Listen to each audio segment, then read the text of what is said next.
For almost 20 years, we've not been able to see him, but after WrestleMania 41, we will legit see the end, see the last of Big Match John. Welcome back, guys, to Fog Wrestling Money in the Bank. What about Cena in the bank? That bank will be closing down come WrestleMania 41. That account will be getting emptied. There'll be no money left. There'll be no Cena left. We will have seen enough because one of the biggest stars of all time is retiring in less than 8 months now? About 8 months, 9 months. And it's a sad day for wrestling. It's a really, really sad day.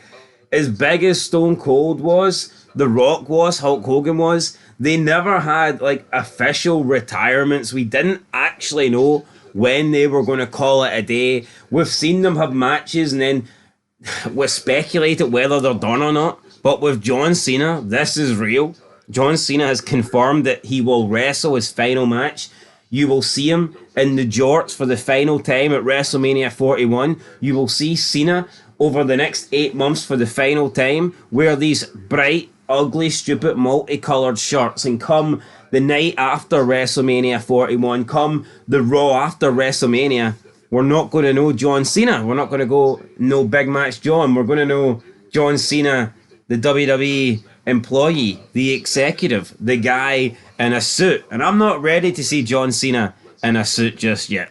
Well, I'm not ready to see John Cena in a suit just yet, but you know what? You're going to have to get used to it. Wrestling's mince, right? But it's somebody like John who makes you realise why you used to love it, damn it. It is. When John's out there in that press conference, in that ring, either way, it reminds you why you like wrestling. Yeah, John Cena taking about 20 questions more than he was supposed to in the press conference. I wish we could spend 20 minutes here answering questions, but we do need to get on with the reviews. So let's talk about it. Opening match, Money in the Bank ladder match for the men's championship match contract. Drew McIntyre wins. I mean, an okay opener, but nothing special in my opinion. At least we got the right winner, even though it didn't really translate to anything because Drew McIntyre had an unsuccessful cash-in. But I mean, the match was alright. Andrade stuck out like a sore thumb, but we already knew that. People saying he was the MVP of the match. I did on. Most valuable jobber, maybe? I don't know, man. The guy's not that good. He stuck it like a sore thumb. Decent ending with the throw of the ladder, but the right guy won. You predicted LA Knight, didn't you?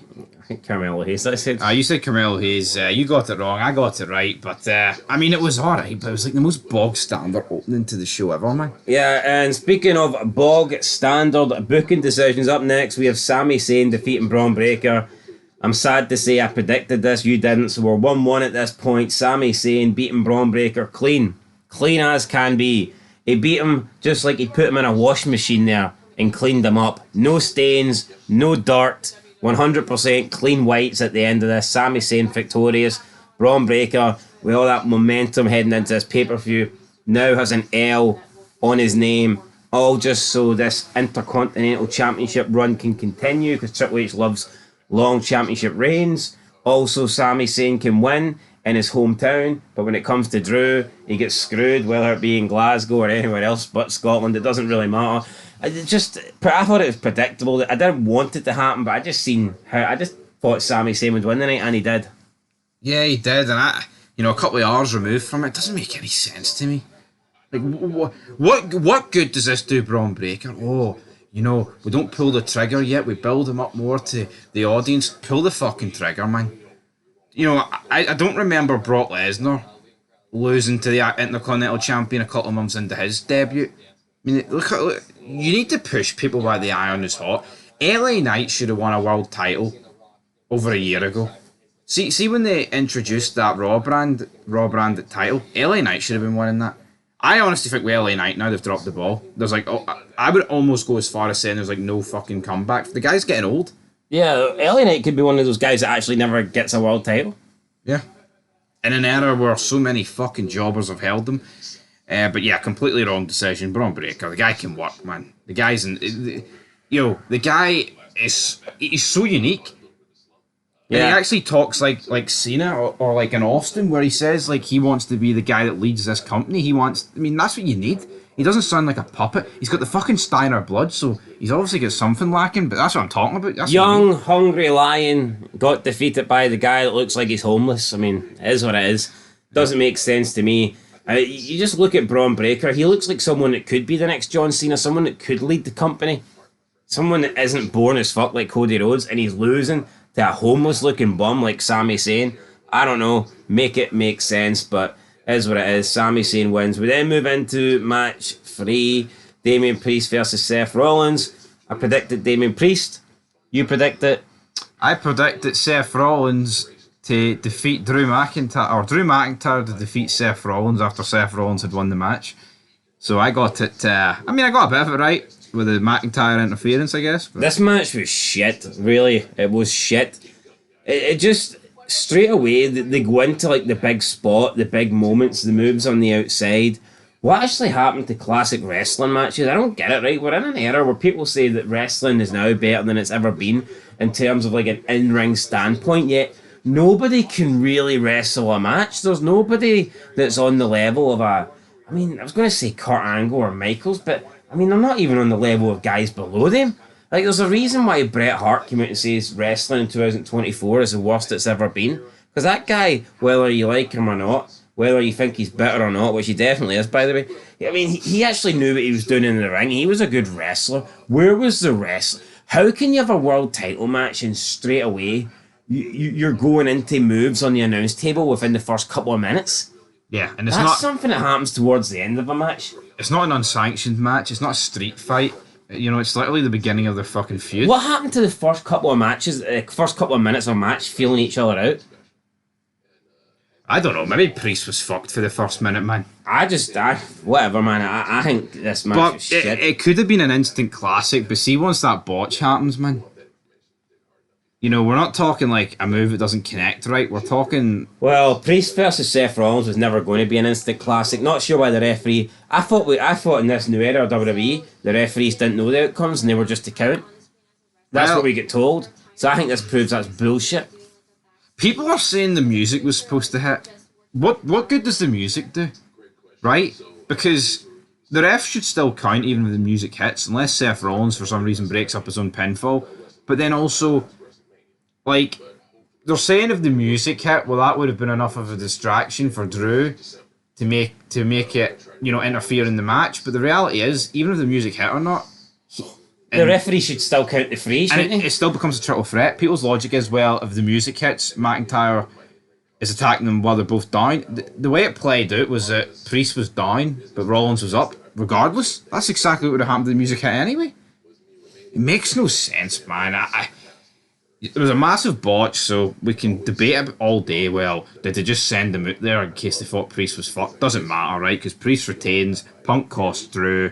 It's getting a wee bit repetitive, man. Yeah, it is. Anyway, this is why I think AJ Lee should have probably cost him. Because that would have been something different. The only good thing is, I mean, SummerSlam is the next pay-per-view. So, see this whole, you screwing me at one pay-per-view and I get revenge at the next show, blah, blah, blah. That can't go on forever. It kind of feels like it has been on forever. Yeah. It's weird. We live in an era where people say, oh, no, you got to... You know, sometimes too much is too much, and less is more. Well, with this CM Punk Drew McIntyre thing, it's been a lot of tit for tat. It's been a lot of back and forth, and it is getting old. It's getting old quickly, and I think that it just sucks that Punk got injured in that. But yeah, and for me, SummerSlam is. The time frame is just too wide. They've tried to keep this feud going, and I think it's hampered it, to be honest. Just the gap between SummerSlam and Punk's injury. Yeah, and people having a go at us, so you even say something like this is just decent. I think it is just decent. I can't say this is great because there's points where they were taking like a month off at a time. Yeah. If it was every week, right? See tomorrow, here, maybe they will all appear on the same show. But you know tomorrow there's a real fucking likelihood, right? CM Punk won't even be there? Yeah. Well, you mean Monday? Oh, Monday, that's what I mean. You know, there's a real possibility of that. Anyway, let's move on to the match of the night. It was the women's Money in the Bank match. They delivered. It was good. It wasn't like Cole was making it out to be. It wasn't this fantastic fucking match, you know what? But it was a decent, although there was a few botches. You had that unprettier that Chelsea Green done on the ladder that was awful. You had the Zoe Stark springboard where she, like, I don't know, got caught in the top rope and ended up landing on top of your head. Didn't even end up making any contact with Lyra. That was the worst move of the night, botch-wise. Obviously, the botch was a pin, was the biggest botch, but in terms of a move, this was by far the biggest botch. Now, I think there was two people that should have won this match, and one of them was Tiffany Stratton. So I've no complaints. The right winner. We both predicted Tiffany Stratton to win. She does win. Tiffy in the bank. I think her character is perfect to have a briefcase. Like, a face doesn't really suit a briefcase. See Drew McIntyre, see his character, people were crying, people were bitching, saying, oh, this is one of the rare Triple H L's. Does that mean we're going to have no male Money in the Bank contract now for a full year? And it's like, yeah, so what? First of all, you don't need to have the Money in the Bank briefcase for a full year. And second of all, Drew McIntyre, his character's not like a coward. His character's not someone that is going to capitalise and take opportunities. He's a guy that has made it clear that he doesn't like the Money in the Bank briefcase. He doesn't like these people that attack from behind. He's wanting to win things fair, even though he's a heel. You know, he's a big guy. He doesn't really need to cheat. It doesn't make sense for Drew McIntyre, in my opinion, to be stalking people with a Money in the Bank briefcase, because that goes against what he is. Money in the Bank. So, I mean, I'm on the brink of falling asleep here, but I think it makes sense that Drew McIntyre isn't holding this briefcase for 4 or 5, 6 months. Is it not good that there's variety? We're not just repeating the same fucking shit. What do they want? Do they want every year someone to hold the briefcase for like 11 months? Well, that's it though. Then we had our main event after Tiffany won. Awful. The match was just dead. You know, it was as generic as these 3-on-3 matches come, in my opinion.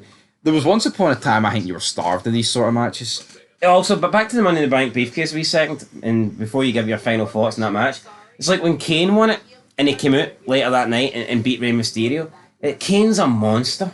It wouldn't really make sense for Kane to need these underhanded tactics. Kane coming out every single week with a briefcase, waiting for an offer. Is that the mindset that Kane, the Big Red Machine's got, that he needs to hang on to that until he's got an opponent that's vulnerable? See, when you're Kane, your opponent's always vulnerable.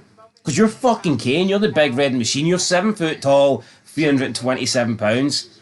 That's my psychology, that's my reasoning there. Yeah, I'd even argue people like Kane probably shouldn't even be in the match. No, but when Kane wins it, do you think Kane needs to carry the briefcase around him for 6 months, 8 months? No, he doesn't. Why does Kane need to wait on a perfect opportunity? He doesn't. He's fucking Kane. Anyway, right, and that's what he done, so I like that, and I like the fact that Drew McIntyre cashed this in, because how hypocritical would he be if he talked about the Money in the Bank's a back doorway and it's not right, and that he's sick of getting screwed, and that people didn't beat him fairly, then he goes and does the exact same thing. The way he entered this match to prove a point that he was going to go into Money in the Bank, win the match, and cash in. I mean, he told them. It was almost like a face manoeuvre when, like, John Cena would win it. Like, see when John Cena had the Money in the Bank briefcase? It doesn't make sense. He's not like an opportunist. John Cena's the guy that wants to beat you fair and square. You want to see a heel turn? So anyway, do you want to hear me talk about the main event? Oh, in a minute. Oh my fucking god. Tiffany Stratton, right winner. Chelsea Green takes a bump through the table. With some good moves, but for me, Cole was trying too hard to put this match over. It was a good match, but Michael Cole would make you believe it's the greatest match we've ever seen. He shot his pants, by the way. He was hiding behind the chair. And then Corey Graves was even hiding behind him. No, I don't... Cole's always been this scrawny guy, right? He's never been, like, good towards... Corey Graves used to be a wrestler. It's like when Wade Barrett acts pathetic. Scrawny? You seen Michael Cole now? Well, no, yeah, well, he's jacked now, but, when wrestlers were actually larger than life, he was a diddy man. Obviously, now he's the biggest guy in the roster, right? But, anyway, talking of jobbers, talking of scrawny, we've got Fat Boy Owens, Cody Rhodes and Randy Orton taking on the Bloodline, and all they care about is the decibel counter. Oh, look, 101 for I hear voices in my head. Kevin Owens said on SmackDown he wanted to beat the Bloodline's ass worse than it's ever been beat before. Did that get accomplished tonight? Did this feel like a massive beatdown tonight? Didn't to me. This was awful, this match, right? I thought it was the worst match of the night. Yeah. You know why, though? Because you've got three guys that belong nowhere near the main event scene. Nothing at stake either. Nothing at stake, no. There's no... The inmates will run the asylum. We run Raw for 3 weeks, you run Raw. There's no title shots, there's no... I mean, even, at least in the Priest-Rollins match, you've got a title match and the other implications. There's so much going on with the interferences as well. Then the other matches on this card, it's like you've got 2 Money in the Banks, and as pish as Sami Zayn beating Breaker is, at least it's a fresh matchup, man. It's no, but this was the only match on the show that didn't have a title or like a title opportunity on the line, and it main evented. Yeah. That makes no sense to me. It was 25 minutes. That is about... Longest match of the night as well. Yeah. Just a bunch of guys that can't fucking work. Move after move after move after move. I didn't like it. I thought it sucked, man. I don't like any of the new members of the Bloodline. We didn't get a return. People were speculating whether we're going to get Roman Reigns returning tonight. Money in the Bank, very doubtful. And it just ends with like the Bloodline walking up the ramp, and it was like a weird ending. Solo Sikoa now is given the whole "I'm the one, I'm the tribal chief." He's probably going to get a shot against Cody Rhodes at SummerSlam, but at least if the stipulation was if the Bloodline win the night, Solo Sikoa gets a title shot, that would have added something. See, as soon as Roman Reigns returns or The Rock or whatever, Solo Sikoa is going to turn straight back into a jobber. This is a part-time main event run. This does not solidify him. He is simply in there to fill a gap till the main event, the actual main event guys in the Bloodline return. Do you agree with that? Well, I mean, I think when Roman Reigns comes back, he'll probably go against Solo Sikoa. Yeah, but Solo's losing that every day of the week. But people say The Rock and Reigns are coming back at the same time, and they're going to team up with the Usos, and it's going to be The Rock, and so The Rock and Reigns and the Usos taking on these four. It's like, who in their right mind would believe these four could go toe to toe with those four? You'd have to be. See if you're going to do a Bloodline versus Bloodline faction. One has to be headlined by Roman Reigns. The other has to be headlined by The Rock. It's that simple. And that's what they looked like they were teasing heading into WrestleMania. I thought if they were going to go in a direction, that would be the direction they go. Yeah. Maybe this Bloodline here, maybe this should have been Solo Sikoa was just like acting tribal chief or whatever. I mean, maybe they could still do that, and it's actually The Rock that's going to be the leader of this faction. But this faction cannot take on Roman Reigns and The Rock and be a believable threat. No, it can't. But that's pretty much your show, guys. It was better than SmackDown, but SmackDown was god awful. Right, well, we're not going to talk about the finish, or? Well, I mean, what is there to say? It was fucking shit. Every time a referee or someone at ringside got hit with a job or like a punch or a drop kick, Michael Cole screaming at the top of his lungs, "Somebody stop the damn match! Get a doctor! Get a doctor!" Yeah, so there you go, guys. Simone Spike to Cody Rhodes, and that was it. Match over. Well, rating time. I'm going to give it a 1 out of 10. And that's for Big Match John. John Cena's return was good as well, to be honest. 1 out of 10, that's fucking harsh. Yeah, 1 out of 10 is bullshit. Come on, man. 1 out of fucking 10. Yeah. You just said you actually thought the women's match was good. Yeah, I like the women's match. And you thought the cash-in stuff was alright. Hold on. So you're giving it a 1 out of 10. Yeah. No wonder people pick our ratings apart, man. I'll get better main event. I'd probably give it a higher rating. I'll get a 3 out of 10. I love the fact 4. that 1 is like fucking. One's abysmal, right? It wasn't abysmal. It was a poor show. Yeah, actually, so no. I'm gonna get a 4. Actually, forgot John Cena's return. That bumps up another rating. So a 2.5 out of 10. Yeah, no, but you're getting a 1's fucking abysmal. It wasn't abysmal. Well, I'd like to know what show you watched. Same show that you actually didn't have much criticism for until the main event. Oh, hold on. The Priest botch killed that match. So you're giving it a 1 because of a botch? Why? Because that's never been done before? No, do you not remember a certain AEW pay-per-view a couple of years ago where a botch killed it? Well, that pay-per-view was shite regardless of the botch. Name me a match that was on that card then. Exactly, you don't have a clue, I right? so it was shite. That doesn't mean it. That doesn't mean that. No, yes it does. If that was memorable, I'm sure we've gave decent ratings to WWE pay-per-views, right, in recent years, but I couldn't name a match from them. name me one paper. Name I me can't. One. Name me a pay-per-view and I'll name you matches for it. I'll review my rating. Then I'll get a 2 out of 10. One for the women's match and one for Big Match John. Nothing for the men's match or the No. Zayn Bron Breakker match. No, I'm sorry, right? The botch ruins it. The repetitiveness of the constant screw jobs ruins the men's. Priest was out of his tits. Sami Zayn beating Bron Breakker cancels out the decent match that it was. The first Money in the Bank match was just like generic. The women's was good, but the main event's awful. I thought I was harsh. No, you keep your 1. I'll keep a 4. It's 2.5 out of 10. We'll catch you in It's the actually a next 3 one. out of 10.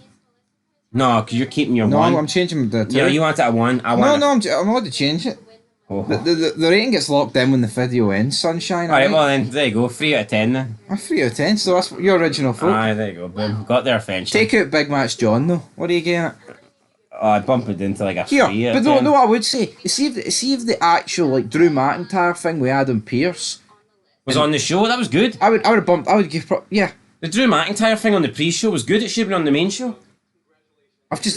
See, instead of showing stupid fucking promotion for the boys in between matches, why not show what we seen in the pre-show, the after show, post show, with Drew McIntyre being absolutely furious and elbowing Adam Pearce? Why not show us that on the actual show instead of Michael Cole to season 4 of the boys? Fuck the boys. Anyway. What a pish. subscribe to the boys here on Folk Yeah, Wrestling. unsubscribe for Amazon. Give us your money, guys. We're thinking about creating channel memberships. We need cash. We're skint. We can't watch this crap for free anymore. It's becoming too hard on us, brother. You give us some money, I'll rate the shows above a 3. How about those? There you go, guys. 3 out of 10. We'll catch you in the next one. It might be Tiffy time, but for us, it's bedtime.